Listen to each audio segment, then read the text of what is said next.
भी कहा जाता है कि अजीत दादा के साथ जो और 8 से 9 एमएलए उधर वहाँ पे गए हैं, वो अपना सब ईडी और सीबीआई के चार्जेस क्लियर कराने गए हैं। इस पर क्या ख्याल है आपका? सब लोग जानते हैं।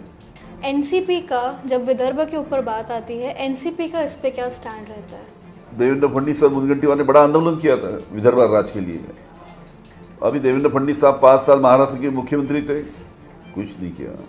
आज हमारे साथ NCP stalwart and former Maharashtra home minister Anil Deshmukh ji जुड़े हैं। Thank you so much for joining us sir. नमस्कार। नमस्कार सर, मेरा पहला सवाल ये होगा, within the last 4 years Maharashtra का जो पॉलिटिक्स चल रहा है वो बहुत अनप्रिडिक्टेबल गेम जैसे चल रहा है। इसमें आप एनसीपी के फ्यूचर को कैसे देखते हैं, specially in the next year का election and in the next 5 years आप एनसीपी के फ्यूचर को कैसे देखते हैं? देखिए, महाराष्ट्र में जो राजकारण चालू है, जो पॉलिटिक्स चालू है, आपने देखा होगा कि काफ़ी उथल-फुथ ये 1.5 साल में यहाँ पे हुई है महाराष्ट्र के पॉलिटिक्स में। और इसमें खासकर एक चीज़ बहुत अहम है कि उसमें भारतीय जनता पार्टी के ख्याल में करीबन 1.5 साल पहले आया कि 1.5 साल पहले भारतीय जनता पार्टी के ख्याल में आया कि अपने खुद के बदौलत, भारतीय जनता पार्टी के ताकत के बदौलत महाराष्ट्र में अपनी सरकार अपन ला नहीं सकते, और उसी प्रकार जो सांसद है बड़ी तादाद में यहाँ से चुन के नहीं ला सकते। ऐसे 1.5 साल पहले उनके ख्याल में आने के बाद उन्होंने शिवसेना पार्टी को तोड़ा। शिवसेना के विधायक 50 होके एकदम होके 50-50 करोड़ रुपए का दे के उन्होंने, जो शिवसेना के सांसद थे करीबन 35-40, उनको पार्टी से, उद्धव जी से उन्होंने अलग किया। उनको अलग करने के बाद में उनको ख्याल में आया कि अपन ने जो 35-40 जो एकनाथ शिंदे के नेतृत्व में अपन ने जो विधायक अपने साथ में लिए, वो ये समझ के लिए कि इसका हमारी ताकत, मतलब बीजेपी की ताकत महाराष्ट्र में बढ़ेगी, ये समझ के लिया, लेकिन उसका उल्टा असर हो गया। और उल्टा ऐसे हो गया कि लोगों को जो इस प्रकार से शिवसेना, जो उद्धव ठाकरे की जो शिवसेना थी, उनको जो उसमें जो दरार उन्होंने डाला, कुछ लोग अलग लेके गए उसके, ये लोगों को बात रास नहीं आई, तो उसकी निगेटिव रिएक्शन आई। फिर से उन्होंने सोचा कि अब इसको जो नुकसान हुआ है उसको किस प्रकार से और उसको अपन मेकअप कर सकते हैं। उसके लिए उन्होंने अभी 1 महीना पहले राष्ट्रवादी कांग्रेस के भी कुछ विधायक उन्होंने, हमारे जो पवार साहब की जो ओरिजिनल राष्ट्रवादी से, उनसे उन्होंने अलग किए। सीनियर नेता हमारे जो थे वो भी उनके साथ चले गए। तो ये जो 2 इस प्रकार की जो राजनीति महाराष्ट्र में चालू है, ये राजनीति महाराष्ट्र के लोगों को रास नहीं आ रही है। लोग बहुत नाराज है। ये तोड़ फोड़ की राजनीति अभी तक महाराष्ट्र ने इस प्रकार से कभी महाराष्ट्र में देखा नहीं जी। कुछ डेवलपमेंट के लिए कुछ काम होना चाहिए महाराष्ट्र में। डेवलपमेंट के काम सब दरकिनार करके, बाजू करके, सिर्फ शिवसेना फोड़ो, राष्ट्रवादी फोड़ो, इस प्रकार की राजनीति जो भारतीय जनता पार्टी की है, उसके ऊपर महाराष्ट्र में काफ़ी बड़ी तादाद में लोग नाराज हैं। सर, आपने अभी जैसे कहा कि राष्ट्रवादी के कुछ टॉल लीडर्स दूसरे साइड भी चले गए हैं। अभी महाराष्ट्र असेंबली में हमने ये देखा कि काफ़ी सारे NCP MLAs Maharashtra assembly attend नहीं किए, क्योंकि उनको समझ में नहीं आ रहा था कि अजीत दादा के साइड बैठे कि शरद पवार जी के साइड बैठे।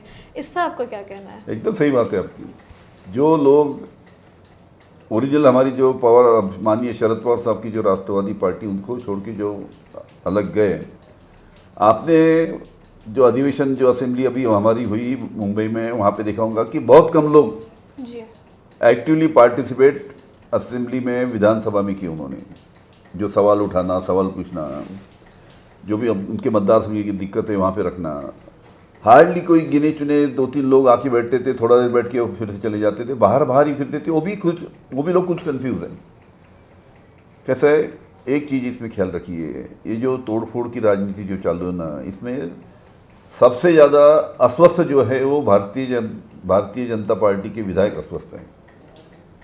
105 विधायक भारतीय जनता पार्टी के थे, और भारतीय जनता पार्टी के मंत्री कितने बने?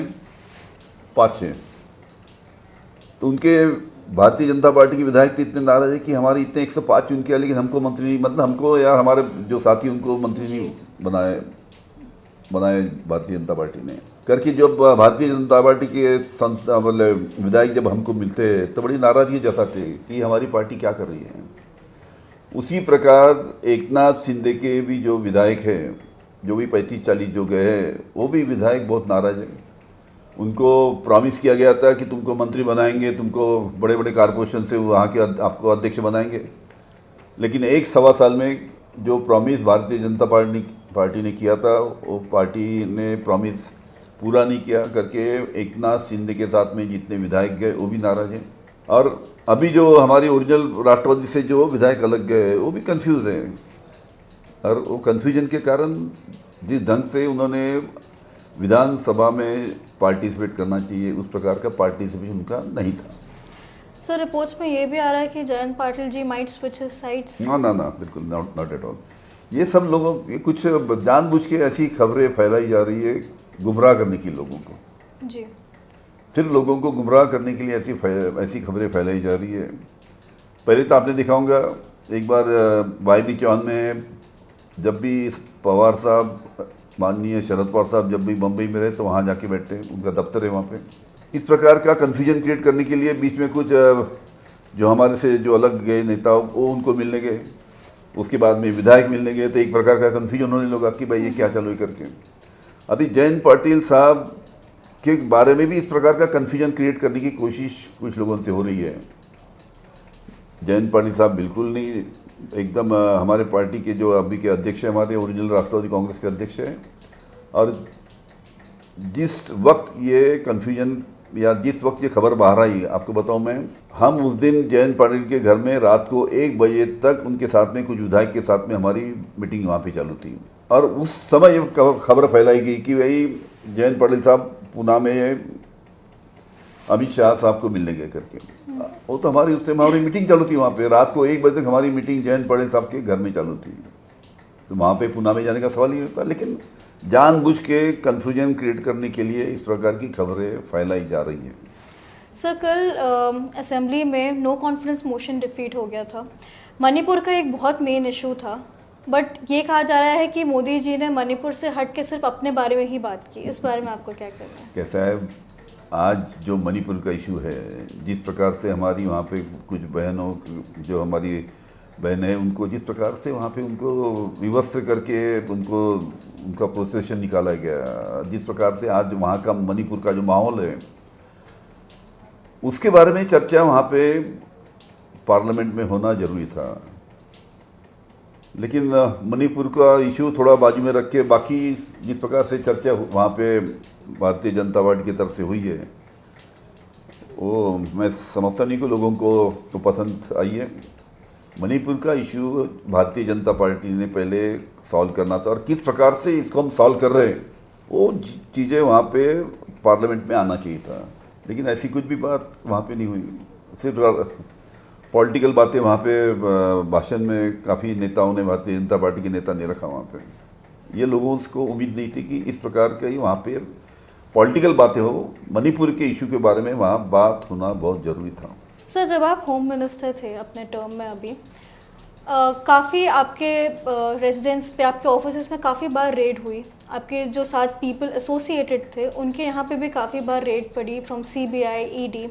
इस पर आपका क्या कहना है? डू यू थिंक कि सेंट्रल गवर्नमेंट इसमें एक बहुत बड़ा रोल प्ले करती है when it comes to raids at different peoples places from CBI, ED?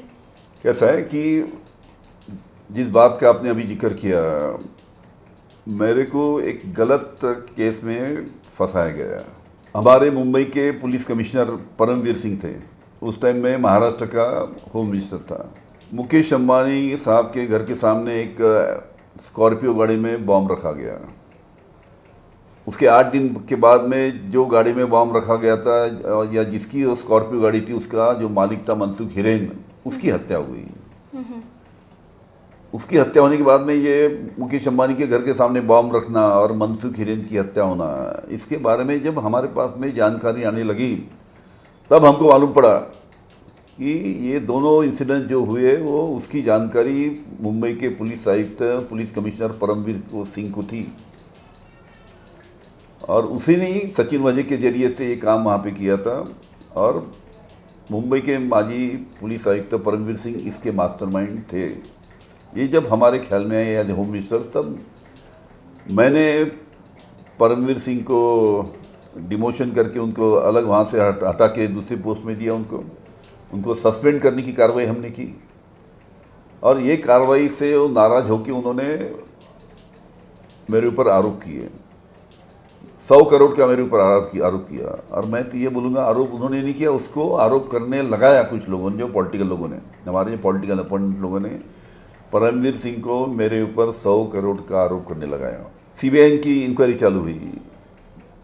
जब मामला कोर्ट में गया तब जस्टिस चांदीवाल के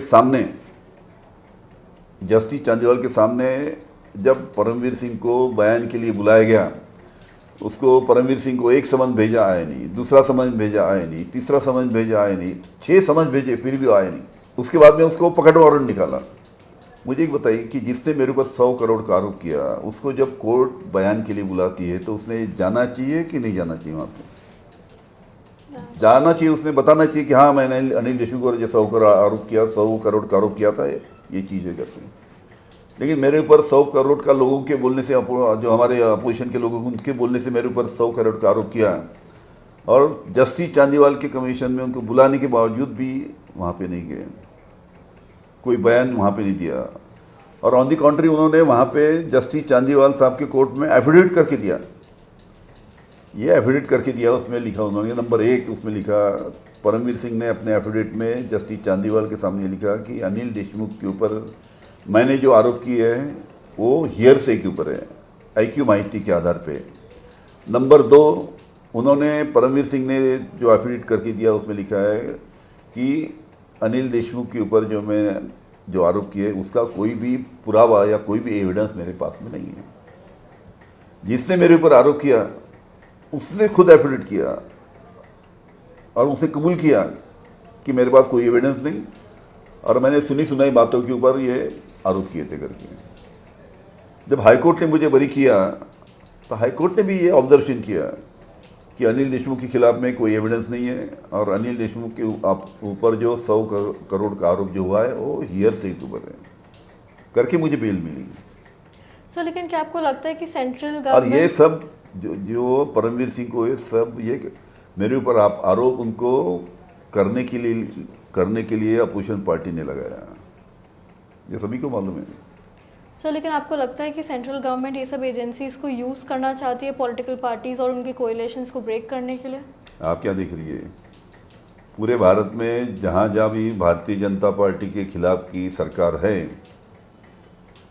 वो चाहे महाराष्ट्र रहो या वेस्ट बंगाल रहो या कर्नाटका रहो या राजस्थान रहो या गोवा रहो या दिल्ली रहो, हर एक जगह एजेंसीज का इस्तेमाल करके अपने पॉलिटिकल गेन के लिए कार्रवाई यहाँ हो रही है, या पूरी जनता हर एक स्टेट में यहाँ पे दिख रही है। महाराष्ट्र में इसी प्रकार हमारे संजय राउत साहब, नवाब मलिक, या अभी जो कुछ पॉलिटिकल डेवलपमेंट हुआ, ये क्या समझती क्या के लिए हुआ ये सब? तो ये एजेंसीज का गैर इस्तेमाल करके अपने पॉलिटिकल गेन के लिए एजेंसीज को इस्तेमाल किया जा रहा है, ये सब लोग जानते हैं। सर ये भी कहा जाता है कि अजीत दादा के साथ जो और 8 से 9 एमएलए उधर वहाँ पे गए हैं, वो अपना सब ईडी और सीबीआई के चार्जेस क्लियर कराने गए हैं, इस पर क्या ख्याल है आपका? सब लोग जानते हैं। मेरा आखिरी सवाल सर आपसे ये रहेगा कि अभी 2 दिन पहले प्रो विदर्भा एक्टिविस्ट ने फडणवीस जी के घर के बाहर एक बहुत बड़ा घेराव कर लिया था। एनसीपी का, जब विदर्भा के ऊपर बात आती है, एनसीपी का इस पे क्या स्टैंड रहता है? ऐसा है कि विदर्भ राज अलग होना चाहिए, इसके लिए भारतीय जनता पार्टी के देवेंद्र फडणवीस और जो मुनगंटीवार, ऐसे जो सीनियर नेता थे विदर्भा के, इन्होंने 2009-2010 में खुद ने आंदोलन किया था। और देवेंद्र फडणवीस ने तो यहाँ तक बोला था कि मैं एक दफ़ा शादी नहीं करूँगा, लेकिन जब तक मेरी शादी होती नहीं, जब तक विदर्भ अलग नहीं होता तब तक मैं शादी नहीं करूँगा। अब देवेंद्र फडणवीस साहब की शादी भी हो गई, बच्चे भी हो गए, लेकिन विदर्भ जहाँ के वहीं है। देवेंद्र फडणवीस और मुनगंटीवार ने बड़ा आंदोलन किया था विदर्भ राज के लिए। अभी देवेंद्र फडणवीस साहब 5 साल महाराष्ट्र के मुख्यमंत्री थे, कुछ नहीं किया। अभी सरकार में है, कुछ करने की उम्मीद नहीं है। सिर्फ विदर्भ का इशू अपने पॉलिटिकल गेन के लिए कैसा इस्तेमाल करना, है।